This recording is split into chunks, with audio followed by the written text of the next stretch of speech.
Did you know that the majority of Americans retire at age 62 and that nearly 40% of workers over age 55 will need to work until age 70?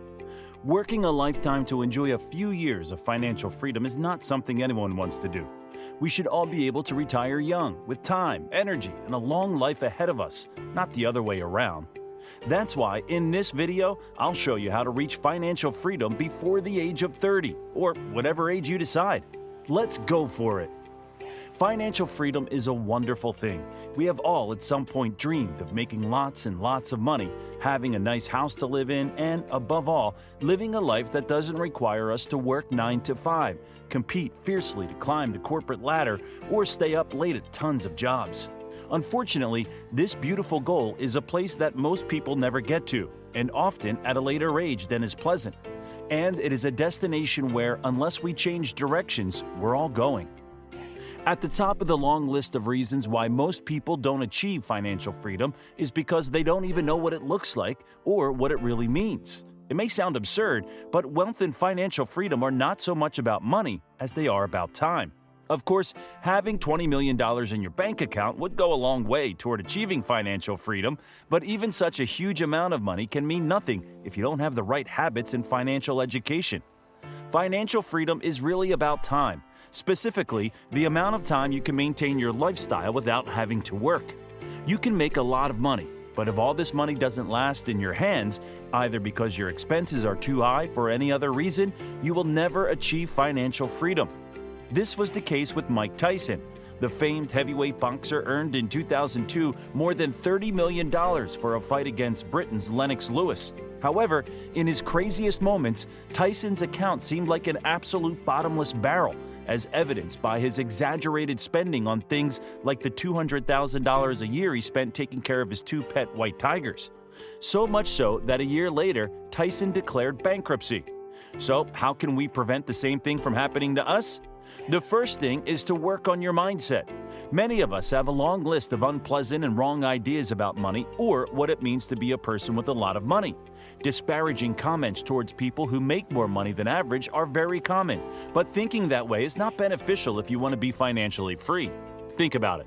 If deep down inside you believe that money would make you a bad person, or that investing in your financial future was sacrificing too much of your present, would you be willing to do whatever it takes to achieve it?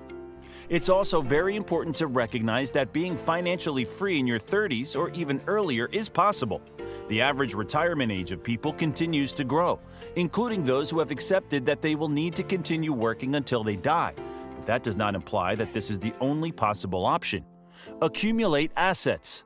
First and foremost, you need to invest in assets, not liabilities.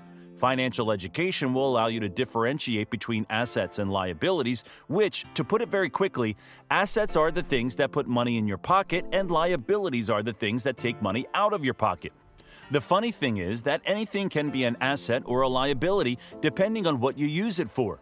A house can be a very important liability. After all, you need to make important expenses every month to do maintenance to the infrastructure, cover the basic services associated with it, such as electricity or running water, or pay the mortgage of the bank used to buy it.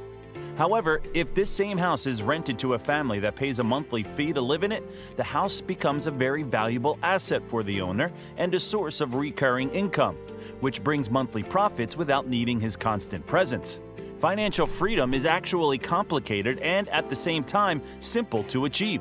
To get there, you just need to make sure that you get more and more assets working for you, so that with money coming from your pocket more and more constantly, the road to financial freedom is more than assured. Or so in theory. Nothing that is truly valuable or desirable can be achieved in a simple way. This next part may come as obvious, but you need to save money in order to even think about investing in assets. There is no better habit towards financial freedom than keeping track of your income and expenses and consciously choosing what you're going to spend your money on. Here are 3 quick tips to saving. Create a budget and stick to it. This is the foundation of good financial management. Without a budget, it's easy to overspend and lose track of where your money's going. By creating a budget and sticking to it, you can identify areas where you can cut back on spending and focus on saving money. Second, set savings goals.